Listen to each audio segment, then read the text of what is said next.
So let's welcome to Money Stocks. तो ये video के अंदर हम लोग बात करने वाले हैं आयरडा के बारे में, यानी कि Indian renewable energy development agency limited के बारे में हम लोग बात करेंगे। जहां इस कंपनी का ड्यूरिंग द मार्केट परफॉर्मेंस देखोगे तो 2.5% तक की तेजी आपको यहाँ शो हो रहा होगा। एंड करंटली 111 रुपये के आसपास हमें कहीं ना कहीं ड्यूरिंग द मार्केट ये कंपनी ट्रेड कर रहा है। लेकिन एक्चुअल बेसिस की पर कंपनी का लो से अगर आप देखोगे, यानी कि लो से लेके करंट प्राइस तक अगर आप दोस्तों कंपेयर करेंगे ना, तो ऑलमोस्ट हमें कंपनी 102 रुपये के आसपास ओपन हुआ था। उसके बाद लोग 98 रुपीज़ के आसपास क्रिएट किया, हाई 114 रुपये के आसपास क्रिएट किया और करंटली ये कंपनी 111 रुपये के आसपास ट्रेड कर रहा है। इसके हिसाब से लो के हिसाब से अगर आप कंपेयर करके देखेंगे तो आपको 2-2.5% की तेजी नहीं बल्कि 10 से 12% तक की तेजी हमें नजर आ रही है आयरडा के अंदर। अभी अगर आप देखोगे क्यों कंपनी के अंदर फिर हमें तेजी आ रही है, एक तो मैंने पहले ही आपके साथ शेयर किया था कि आयरडा कंपनी के अंदर बहुत बड़े बड़े ऑपरेटर लोगों की एंट्री हमें हो चुकी है। यही करंटली इस कंपनी का प्राइस हमें लगातार ड्राइव कर रहे हैं। एक तो ड्राइव आपको नजर आए हैं, बाकी दोस्तों गिरावट आपको नजर आती है, बीच में तेजी आपको नजर आती है। बेसिकली आयरडा की अगर बात की जाए तो कंपनी ने जितना हमें रिटर्न देना चाहिए था ना, वो रिटर्न कंपनी ने दे चुका है, अनएक्सपेक्टेड रिटर्न दिया। जैसे कि अगर आप इस कंपनी का इश्यू प्राइस से लेके कंपेयर करेंगे तो 32 रुपये के आसपास कंपनी आया था और 32 से लेके 123 तक कंपनी ने अपना हाई रजिस्टर किया।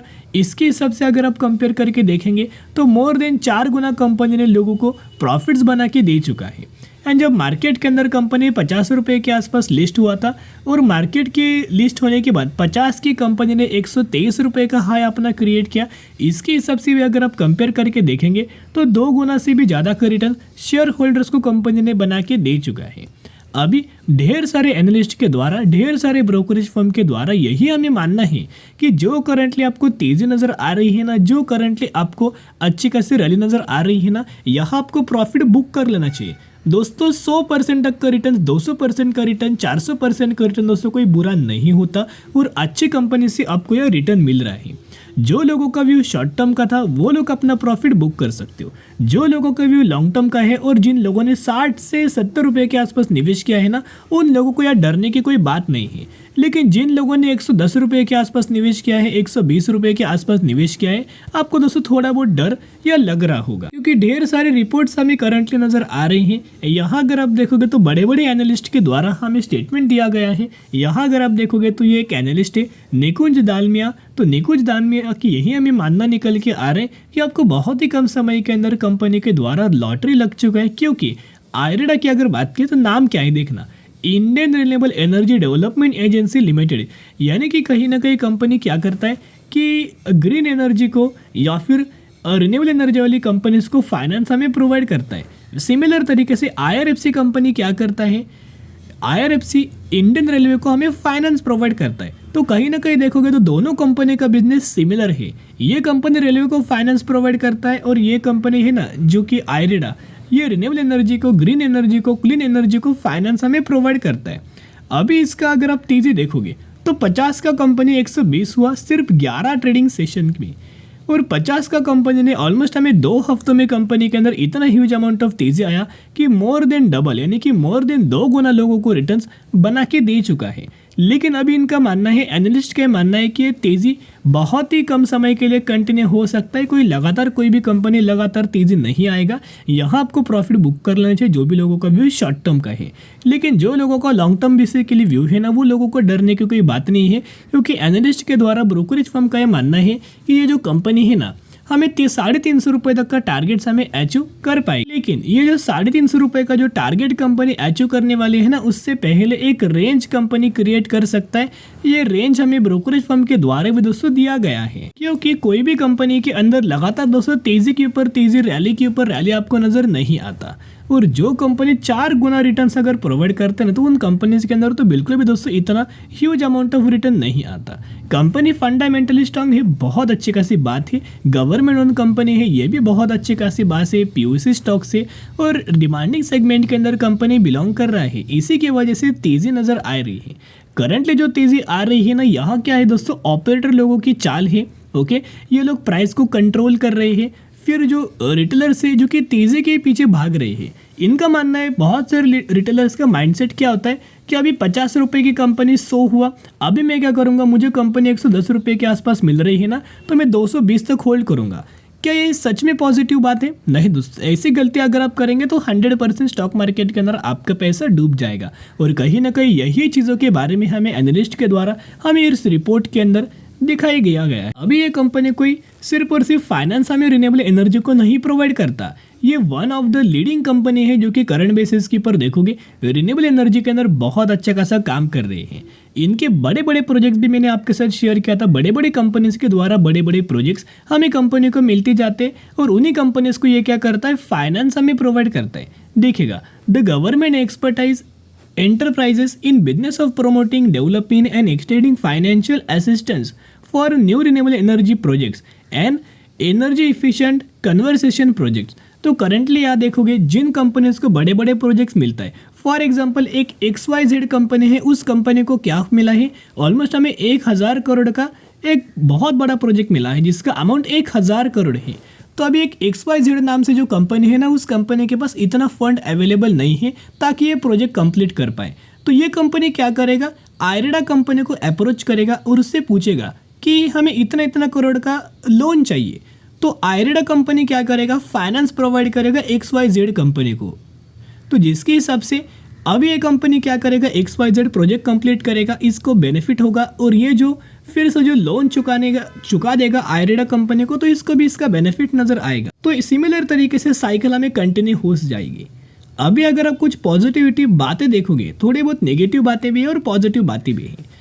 तो पॉजिटिव बातें अगर आप देखोगे तो इन्होंने बोला गया है कि जो कंपनी का जो एनुअल रेवेन्यूज है ना, उसके अंदर 21% की जंप हमें नजर आ रही है। और यही ग्रोथ पिछले साल कितना था, ऑलमोस्ट हमें 12% के आसपास था, वही ग्रोथ करंटली 21% के आसपास नज़र आ रहा है।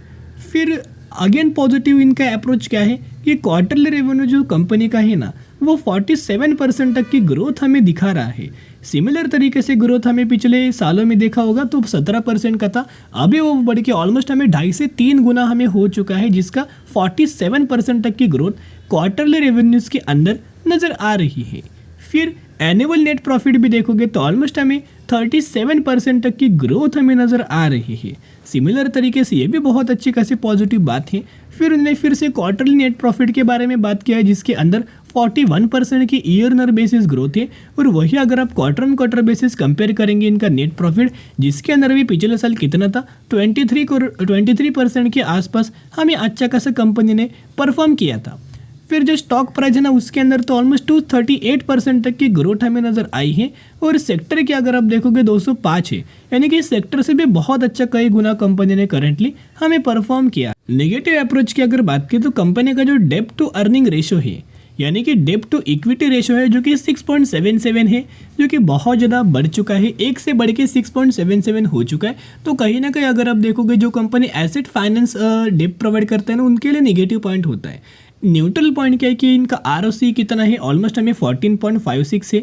एक और न्यूट्रल है कि म्यूचुअल फंड्स के द्वारा हमें कोई ज़्यादा चेंजेस नज़र नहीं आए इनके होल्डिंग के अंदर। फिर प्रमोटर्स का भी कोई चेंजेस हमें नज़र नहीं आया, इसके लिए न्यूट्रल है।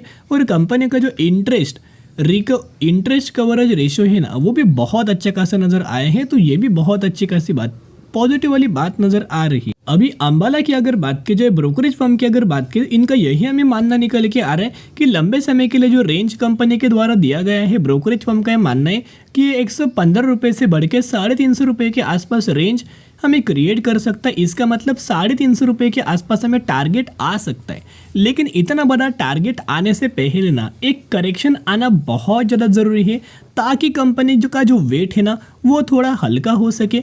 यानी कि वो जो वेट हमें बहुत ज़्यादा बढ़ चुका है, ढेर सारे लोगों ने निवेश किया है तेज़ी को देख के, वो लोग थोड़ा बहुत निकल चुके। और जब भी लोग निकलेंगे, म्यूचुअल फंड्स लगातार इन्वेस्ट करेंगे, FIs DIs लगातार इन्वेस्ट करेंगे, फिर कंपनी आगे बढ़ने के लिए रेडी हो सकती। जैसे मैंने एग्जांपल आपके साथ शेयर किया था IRCTC कंपनी के बारे में, कि IRCTC का जब IPO मार्केट के अंदर आया था, प्राइस क्या था 320 रुपये।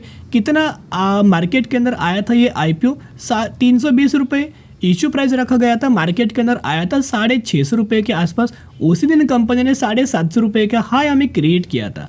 तो कहीं ना कहीं मोर देन 100% का अच्छा खासा लिस्टिंग गेन दिया। लेकिन बाद में हुआ क्या, बहुत थोड़ा समय के लिए कंपनी ने कंसोलिडेट किया था, उसके बाद फिर कंपनी के अंदर एक तेज़ी हमें आया था। तो यही सभी चीज़ें हमें इस कंपनी के अंदर, आयरेडा कंपनी के अंदर नज़र आ सकती। बाकी ओवरऑल बेसिस के ऊपर अगर आप इनके पैरामीटर्स देखोगे तो पैरामीटर्स के अंदर तो कोई प्रॉब्लम नहीं है, बहुत गजब के हैं, जैसे कि 2370 से बढ़ के 2660, 2860 और 3480 लगातार कंपनी का रेवेन्यूज बढ़ रहा है। फिर अगर आप इस कंपनी का नेट प्रॉफिट भी देखोगे तो 215 करोड़, 346 करोड़, 634 करोड़, 865 करोड़, सभी पैरामीटर्स के अंदर शानदार तरीके से ग्रोथ है। फिर कंपनी का प्रमोटर्स का डेटा देखोगे, होल्डिंग देखोगे तो 75% है, FIS 4% है, DIS 8% और पब्लिक 12.5%। बहुत ही अच्छी खासी बात है। जो लोग इस कंपनी के अंदर फ्रेश बाइंग करना चाहते हो ना, एक रिक्वेस्ट करूंगा कि अभी फ्रेश बाइंग करने का दोस्तों बिल्कुल भी मौका नहीं है। तो हमें फ्रेश बाइंग कब करना चाहिए?